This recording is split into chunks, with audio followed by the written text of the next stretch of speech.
নমস্কার। কথকতার আজকের পর্বে আমি ফিরে যাব আমার অতীতে, যে সময়ে আমি আলিপুর জজ কোর্টে ওকালতি করতাম। সেই সময়ের কিছু এক ঘটনার কথা আপনাদেরকে বলব, যা সত্যি, কিন্তু সত্যি বলে বিশ্বাস করতে হয়তো আপনাদেরও একটু কষ্ট হবে। আসুন, এক কথা বলি স্বামী, স্ত্রী এবং কন্যা সম্পর্কে। যে ঘটনার ঘনঘটায় পাকে-চক্রে আমিও জড়িয়ে পড়েছিলাম নিতান্তই আমার পেশাগত কারণে। আমার ওকালতি জীবনে যত বিবাহ বিচ্ছেদ বা ডিভোর্স মামলায় পেশার খাতিরে অংশ নিতে বা সম্মুখীন হতে হয়েছে, এই মামলাটি ছিল অবশ্যই ব্যতিক্রম, এবং সে কারণেই সম্ভবত 4 দশক পরেও আমার মনের মণিকোঠায় সংরক্ষিত হয়ে রয়েছে। কঠিন বাস্তবতা যে কখনো সখনো কিভাবে আপনাকে নাড়িয়ে দেবে আপনি ভাবতেও পারবেন না, আমিও পারিনি। অবিভক্ত 24 পরগনা জেলার জেলা জজ সাহেবের আদালতে আইনজীবী হিসাবে আমার কার্যকালে অনেক সময় আমি অ্যাডভোকেট কমিশনার নিযুক্ত হতেম, তাই নয়, বিবিধ প্রকার ডিভোর্স বা বিবাহ বিচ্ছেদ মামলায় নিযুক্ত অ্যাডভোকেট কমিশনার হিসাবেও কাজ করেছি। সেই সময়ে এই অ্যাডভোকেট কমিশনার নিযুক্ত হতেন সাধারণত জুনিয়র উকিলবাবুদের মধ্যে থেকে, কেননা সিনিয়র উকিলবাবুরা অত সময় নষ্ট করতে রাজি হতেন না, আর ফিজ ও আহামরি কিছু ছিল না। আর জুনিয়র উকিলবাবুদের উৎসাহ দিতেও জজ সাহেবরা তাঁদের নিযুক্ত করতেন। এবারে বলি, এই অ্যাডভোকেট কমিশনার কী ধরনের মামলায় বা কী কী কারণে নিযুক্ত হতেন। যদি তো দেখা যেত যে কোনো দেওয়ানি বা জমি জমা সংক্রান্ত বা শরিকি বিবাদে জজ সাহেবের কোনো সংশয় বা সন্দেহ দেখা দিয়েছে এবং সরেজমিনে তদন্ত করে দেখা দরকার, সেসব ক্ষেত্রে অ্যাডভোকেট কমিশনার নিযুক্ত করা হতো, যাতে করে তিনি সরেজমিনে তদন্ত করে আদালতকে রিপোর্ট করতে পারেন। শুধু যে জমি জমা সংক্রান্ত ব্যাপারেই অ্যাডভোকেট কমিশনার নিযুক্ত হতেন তা নয়, এমনকি বিবিধ প্রকার ডিভোর্স বা বিবাহ বিচ্ছেদ সংক্রান্ত মামলাতেও অ্যাডভোকেট কমিশনার নিযুক্ত হতেন আপোষ মীমাংসা বা উভয় পক্ষের ভিতর কোনো প্রকার সমঝোতার প্রয়াসের সম্ভাবনা খতিয়ে দেখে পুরো ব্যাপারটি আদালতে অ্যাডভোকেট কমিশনার হিসেবে সাক্ষ্য দেওয়ার নিমিত্তে।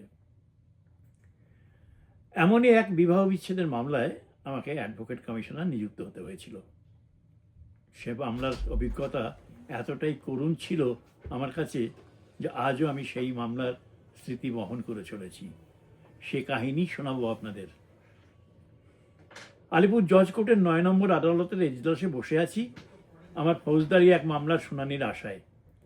যদি স্মৃতি বিভ্রম না হয়ে থাকে তো জজ সাহেব ছিলেন ফৌজদার সাহেব, খুবই বিচক্ষণ, ভালো মানুষ বলে সুনাম ছিল তার। হঠাৎই জজ সাহেব আমাকে উদ্দেশ্য করে বলেন, এই মামলায় আপনাকে উভয় পক্ষের সঙ্গে কথা বলে এক প্রকার মীমাংসার ব্যবস্থা করতে হবে। আপনি এই মামলায় অ্যাডভোকেট কমিশনার নিযুক্ত হবেন, আপনার কোনো আপত্তি নেই তো? আমিও যথেষ্ট কৌতূহলী ছিলাম, সবিনয়ে সম্মতি জানালাম। এবার আসা যাক মামলার গল্পে। না, ঠিক গল্প নয়, এ তো এক সত্য কাহিনী। ভালোবাসা বা প্রেমের বিয়ে। ছেলেটি সুপুরুষ, রূপবান এবং একটি স্কুলের আর্টস টিচার। মেয়েটিও যথেষ্ট সুরূপা এবং একটি কলেজের লেকচারার। বিয়ের বয়স তখন 10 বছরের কাছাকাছি। একটি বছর আষ্টেকের কন্যা সন্তান রয়েছে। এইরকম অবস্থায় সন্দেহবাতিক নাকি ছল, জানি না কোনটা ছিল, যে কোনো কারণেই হোক উভয়ের মোহভঙ্গ হয় এবং দুজনেই তখন ভিন্ন ভিন্ন ঘাটে তরি ভিড়িয়ে বসে আছে আর পুরনো সংসার ভেঙে নূতনত্বের খোঁজে নেমে পড়েছে।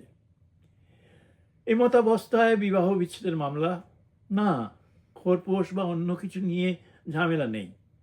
ঝামেলা সন্তানের দায়িত্ব কে নেবে বা পাবে।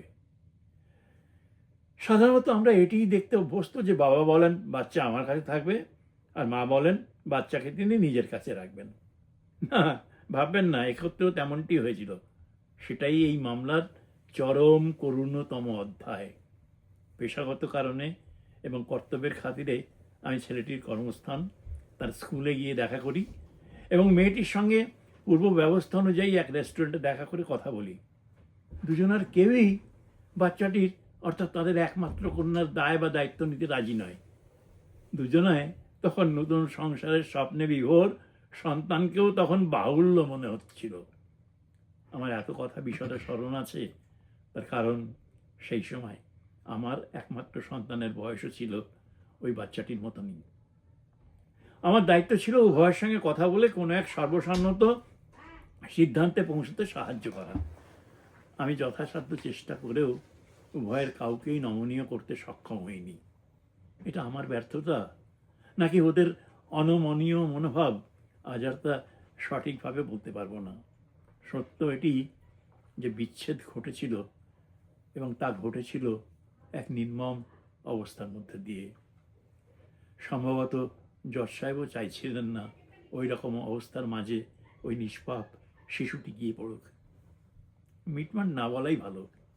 দুজনেই একে অপরের কাছ থেকে মুক্তি পেয়েছিলেন এই শর্তে যে বাচ্চাটি কোনো এক উচ্চমানের হস্টেলে থেকে পড়াশুনো করবে এবং সমস্ত খরচ খরচা বহন করবেন সম পরিমাণে বাবা এবং মা দুজনায়।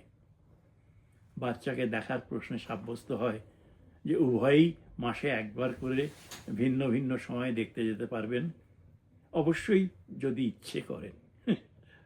আমার এখনও মনে আছে, সেদিন আমার মনে হয়েছিল যে যদি ইচ্ছে করেন, এই শব্দবন্ধটি জজ সাহেবের শ্লেষ ভিন্ন আর কিছুই ছিল না।